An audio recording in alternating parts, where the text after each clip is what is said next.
G'day Bomber fans, so we obviously have some injury news to get through. I was going to post a video yesterday, but obviously we all know what happened. I'm not going to talk about it too much, not really the vibe to make an own video about it, I don't think. But for those who may be unaware watching now, our much loved VFL coach Dale Tapping sadly passed away.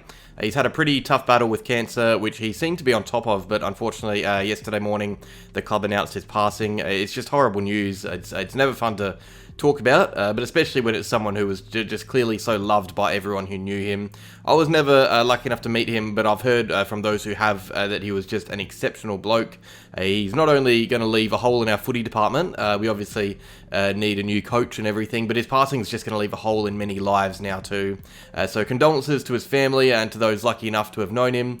Very sad day for the club and just footy in general, because he was obviously at so many different teams throughout his career, and it kind of puts things into perspective a bit. News like this, there are more important things than footy in life. So rest in peace, Dale. He had a tremendous impact on the club and so many lives. But yeah, back to pre-season news, I guess. The boys didn't even really have a day to get over it either. They were out at training yesterday, and we have some news on the injury department there. But the main talking point from today's video is obviously the news about Matt Guelfi and his hamstring. Okay, so on Saturday, I said that in my recap video that Guelfi was off to the side in training during match sim, which was interesting given his hamstring injury that he suffered before the Christmas break just a month ago. So there were obviously concerns with him and what was going on there, and it turns out he's done his hamstring again, and the club and Guelfi decided that rather than just heal through it normally, maybe get back to action in a month or two like he was going to after Christmas, he'll go under the knife. He's set for surgery, I believe, next week, and this is obviously to just minimize the risk of re-injury in the future. His hamstrings are obviously not in a good spot right now, and this is usually what you see happen after a season. Maybe someone's had hamstring issues throughout, not usually in the preseason, because yes, you do reduce the risk of re-injuring it in the future. It helps you in the long term, but it does mean that you're out for longer. So the club's early estimated return date for Guelfi is 10 to 12 weeks, so that will mean he definitely misses the start of the year. He definitely misses the first 5 or 6 games. I'm just trying to do the maths in my head. I think it's fair to say he'll be aiming for, round 8, round 9? Is that right? I don't know. If not, it's probably close. It's going to be around that range. So that's a lot of footy to miss out on. And more importantly than that, he's barely done anything this preseason. He had an injury in the off-season and injury in the preseason, so he hasn't really been able to get to work. And the most important time to be getting work in is before a season. So Guelfi, with this setback, will not only miss time, but there is now a chance he returns a tad underdone, or at least in a worse spot than he would have been if he stayed fit. And this is just really unfortunate for Guelfi himself, who hasn't really had a full season in his career, I don't think. The thing is, Guelfi is a good player. His role is an important one. No one applies pressure like him in the forward line. He's a reliable goal kicker, not a huge one, but a goal a game-ish. And he can play that lockdown role as well. He shut down Sicily and Whitfield last year, 2 elite defenders, 2 very different defenders too. So in an ideal world, Guelfi is fit and he is in our best 23, but unfortunately he may be overtaken by existing forwards now. Luckily he's still contracted for next year, so he still has a lot of time to get himself right and prove himself before his career is at risk. And now from a team-wide view, how does this affect the club? Well, obviously it would make us slightly worse on game day. We've got less players to choose from, but it's at least a good year for this to happen, because we've just added to our forward line with the inclusion of Isaac Kako, who's been lining up in tandem with Jade Gresham in match sim, so it actually shouldn't really change structure around too much in the grand scheme of things, especially because Guelfi hasn't really been involved in training much. So obviously it's never ideal for players to be injured, but the silver lining is that we have younger players moving up the pecking order anyway, and under pressure players too.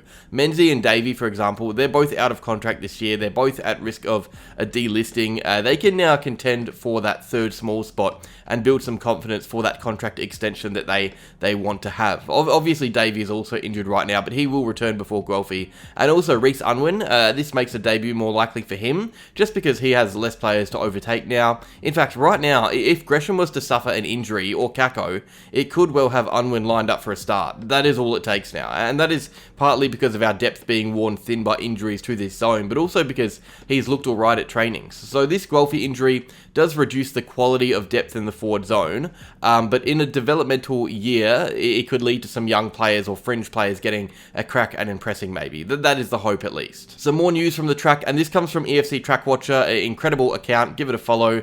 Here is the tweet on screen, well not tweet, here is the post, it's on Blue Sky. So Jones, Newen and Daywicks were all running laps yesterday. That is good, for the latter especially, because they've been off to the side with ankle and knee clean out respectively, I believe.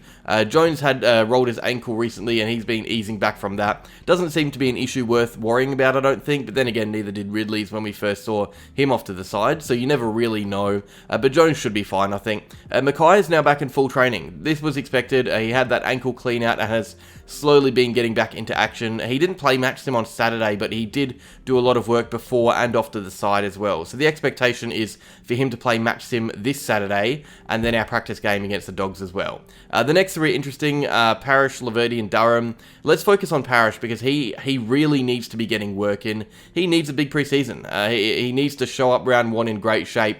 But in a lot of these videos, I'm talking about Parish being off to the side and doing minimal work.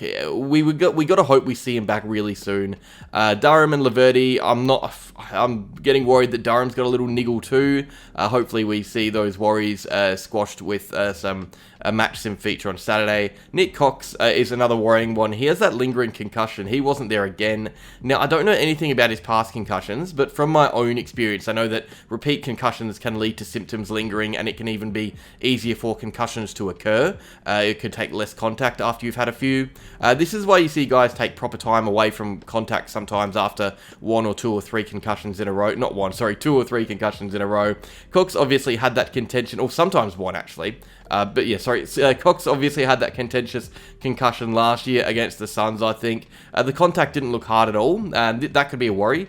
But for that to be followed up by another concussion at training, it's a lot of stress on the brain, so I don't know if the club's going to even have a return date for something like this. I think they're just going to take it as it goes, and it's pretty worrying stuff, to be honest. This is an important year for Cox, so it's not ideal for him to be in limbo like this. Hopefully all is well there. Before I go, just some news for next week's practice game against the Bulldogs, which has really snuck up on us. That is not far away now at all. So obviously we won't have certain players available. Ridley, Guelfi, Davey. I'm assuming guys like Parish might not be cleared either, given their workloads. But we do now have another player confirmed to be out. I'm really scraping the bottom of the barrel here for content, but Jade Gresham has been called up for the Indigenous All-Stars game against Fremantle. That is great. That should be a fun watch. I'm keen to watch that game. We need more little curtain raisers like it. But it does mean that he will definitely miss the practice game against the Dogs, because that All-Star game is on the same night as our practice game against the Bulldogs. So that means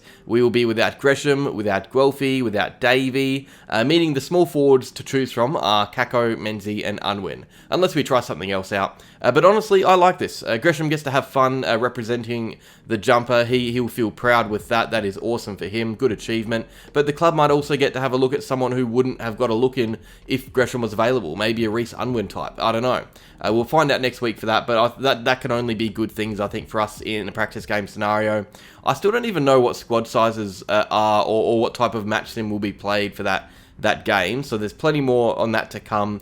That is all for now, though. Again, condolences go out to those affected by the tapping passing. Really just heartbreaking news that I didn't expect to be seeing this year. Look after yourself, everyone. Give a hug to your loved ones. Cheers for watching. Like, subscribe, and go Bombers.